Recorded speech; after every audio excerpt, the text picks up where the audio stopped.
Oh, are they having... I know what's happening. Consensus will loop videos if they're, like, messing with audio and video settings, so... Oh no, we're good, cool. Please welcome Brandon Comer, founder of Shogun.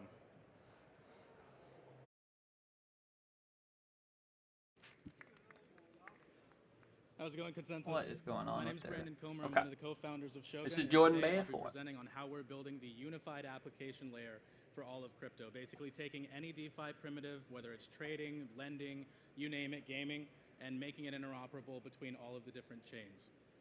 And so before we get into some of the tech that we're building, some of the trends that we're seeing right now is just complete on-chain proliferation. And so when you talk about things like spot volume on-chain versus, say, centralized exchanges, the on-chain portion is actually gaining right now. You see things like meme coins pumping. Pump Fun is a great example. And when you actually get to like a centralized exchange listing, it just doesn't have the power that it used to. And so on-chain is starting to gain. You also see outstanding account activity across the... Is audio okay for everyone? Remember, you can right-click the stream and turn up the volume. Everything's gaining at this point. And then the final trend is the proliferation of AI agents on-chain. And so what that means is basically the automation of all the processes that made everything cumbersome before, and this is just a huge trend that's growing. And so what you have with this is the ingredients for mass adoption. But the problem is the UX still feels like this. It's very scattered. You have to have different tabs open for different things, especially if you want to do anything cross-chain. You have to have different services for that. And even if you're using like a token terminal, you have an embedded wallet, your funds are scattered across the board. And so this is exactly what we were focused on fixing for the first V1 of Shogun, especially in the trading context. And we did. And so what we allow you to do basically is trade to and from any token on any chain, regardless of how long tail it is, from the pre-bonded tokens on, say, 4.meme from BNB into really sort of esoteric ecosystems like the Move VM ecosystems, Sui, Aptos, things like that. And we can trade within those contexts within like a couple seconds. So it feels like it's a single chain experience, even though you're actually using different chains. Similar keys, all that stuff is absolutely abstracted for you. Now, as we were building this and rolling it out, we had this Shogun SDK, and we were rolling this out to partners to basically integrate into their apps and protocols. But what they kept kind of voicing was, you know, all of DeFi kind of feels this way. It's not just trading, it's everything that's on chain. And so, you know, if you want to mint something, if you want to, you know, take out a loan, anything that's on chain, even like social aspects on chain, it's pretty cumbersome. And so we set out to basically fix this as our next evolution. And so when you think about this, you ask yourself, well, why does it actually feel like this? It's not a cohesive experience. It's not like it's an actual web. When we talk about the term Web3, it's just not what it is. And so we decided to come up with this vision of one SDK, one network, and basically fulfill all of the use cases that can exist on chain. And so if you think about the concept of money Legos back from DeFi summer, this is basically money Legos on steroids. And so we basically automate all those processes using intents. And so you can do things like taking, you know, trading meme coins on Pump Fun while simultaneously trading perps on Hyperliquid, spot on Hyperliquid using Hyperunit, taking out loans on Morpho, trading NFTs on Magic Eden, all from one account, all gas abstracted, and all basically using the same SDK. Now, as we were building this, though, it became pretty apparent that, you know, it's pretty hard for one team to build an build a SDK that involves all of the on-chain ecosystem. And so one of the reasons for that is, you know, like I mentioned, Web3 ironically isn't really a web. It's very loosely connected, if connected at all.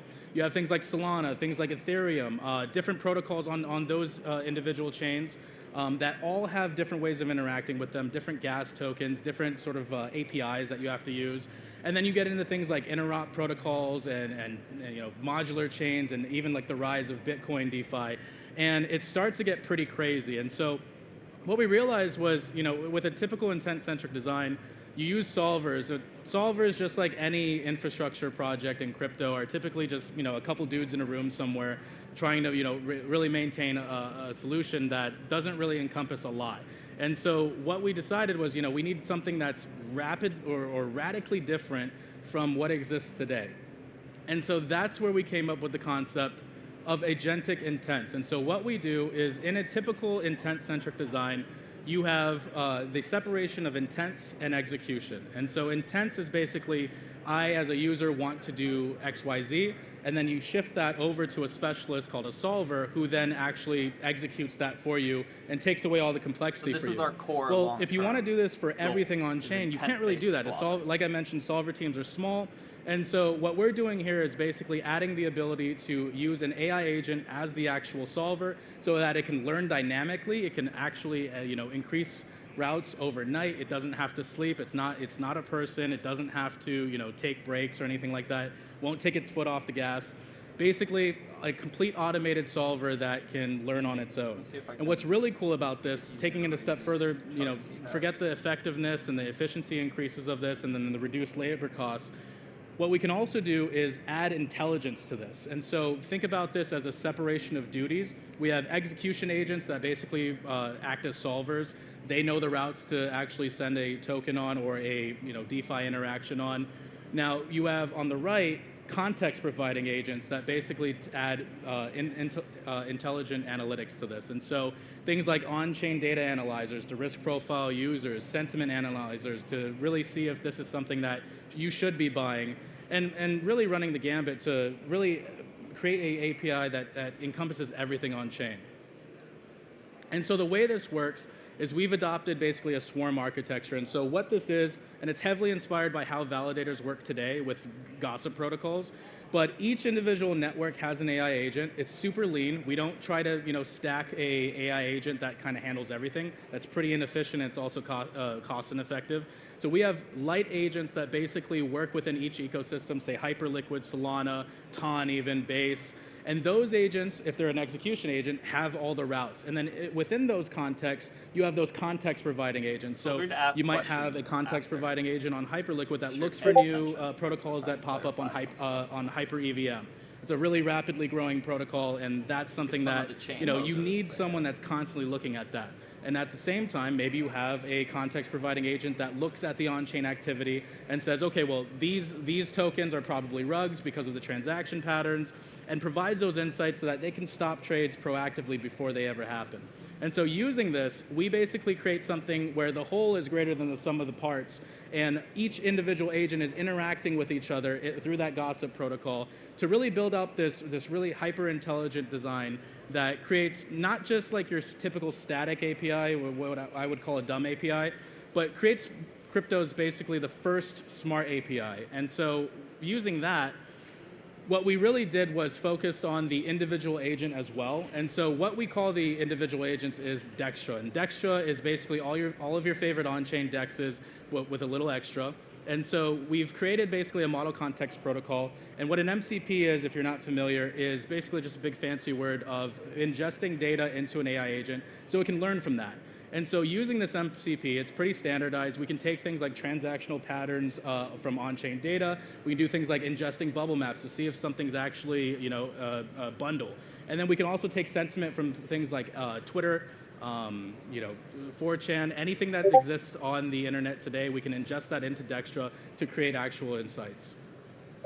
And so just to give you a couple of examples of what this actually looks like, so talking about automatic rug protection, this is basically how we take data like tracking user positions, analyzing historical transactions for different memes or different tokens, and then we create a profile for those, and then we can actually warn the users before they buy those things through the API and through our own interfaces as well. And so if, for example, you're about to buy a token that, say, is a honeypot, and you can't actually sell it afterwards, we can stop that before it ever happens. We can do all of this automated, and it's very efficient. Second use case, risk profiling individual accounts. So if you trade on chain, you might have been in a situation where you try to copy trade one of your favorite KOLs, and you get farmed. You don't actually make any money. And so part of the problem with that is that a lot of folks, they have a public account, but they also trade with private accounts, and that's where they're actually dumping. And so with this, risk profiling individual accounts, we don't actually need to know, we don't need them to name their accounts. We can analyze their actual history and really know what they're up to. If it's a rug, we can know what price levels they typically rug at, whether it's 3 million, 50K, and we can actually make take profit suggestions so that you can actually trade these things and still remain safe, even if you want to be a degen. And finally, advanced sentiment analysis. So what I talked about with Twitter, whether it's 4chan, whether it's Reddit posts, wherever you can find alpha, we can ingest that into our AI agents and then create a sentiment analysis for you. So if you're about to buy something and we know that it's dying on Twitter, it's predominantly being shilled by bots, we can get in there, we can provide an analysis so that you don't actually make the mistake and buy that. And so all of this is basically to increase your actual hit rate for your trades, say from like 10% or even lower for most traders to up to that great range of like 30 to 40% where you can actually start to make gains. Now, that is all how the back end works. Now, I'm pretty hyped about this. I think it's a radically different approach. It's not something that we see on the market today. But that's the back end. And so when we talked about, how do we actually present this to users, we don't want to present this as a chat interface. People don't tend to like to, trade through chat interfaces. What we wanted to do was something that basically merges Web 2 and Web 3 and creates a new paradigm. Basically, how do you take Web 3 from a moniker that makes us more legit, and how do you make it the actual next evolution of the internet?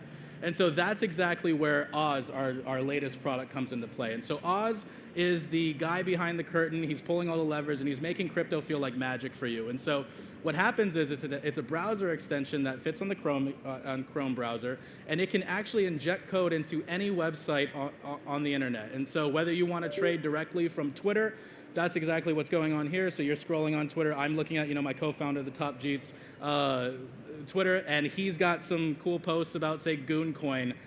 Sorry, but Gooncoin.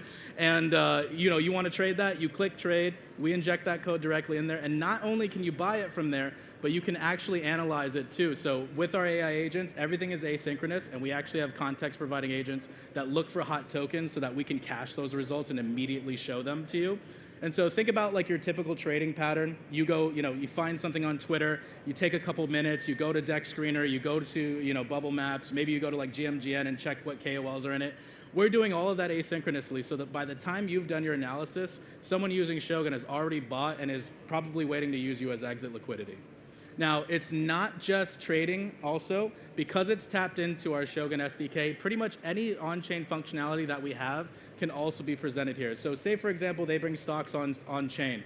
You can absolutely trade those, say, using TD Ameritrade, but using our actual extension. You can trade things like the Wall Street Journal. We can basically inject code into any website, whether it's a trading terminal, a Web 2 website like crypto Twitter, or anything like that. 4chan, baby. Now, what we can also do is actually make DeFi a lot easier too. So the same way we can inject into, say, Twitter and buy directly from there, we can make actually using DeFi sites a lot easier too. So this is Morpho. Now, say you don't have, you want to take out a loan, you want to use Coinbase BTC's derivative, basically to set up a actual collateralized loan. You don't have that. You only have Solana on you. Well, we can actually see that, and we can inject a swap interface directly into there and handle that in one click for you so that everything is managed automatically.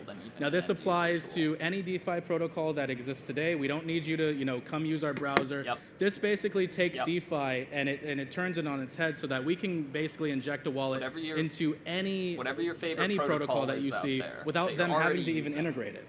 We're going to make it easier. And finally, one of the most exciting things that really gets me going is the ability to use stable coins to pay anywhere. And so what we can do, because this is a browser extension where we can inject into any site, as long as it's not a secure, like say iframe or like actually a checkout software, we can actually inject into things like Amazon, and you can pay with crypto. And so the way this works is, if you're familiar with how like crypto gift cards work for fiat off ramps, we can basically automate the process so that you can purchase the gift card, inject that all within one click into this actual this product, and then by using the scraper that we have, once you hit place your order, you're paying with crypto at that point. And so what this is a way to make internet browsers into interchain browsers. It's a way to basically take online and turn it into on-chain. This is how we actually take Web3, and instead of it being, just a fancy way of saying, crypto, it's actually the next evolution of the internet. And so a fully interconnected ecosystem, whether it's Web 2, whether it's Web 3, it all blends together, and it's all powered by Shogun. Thank you.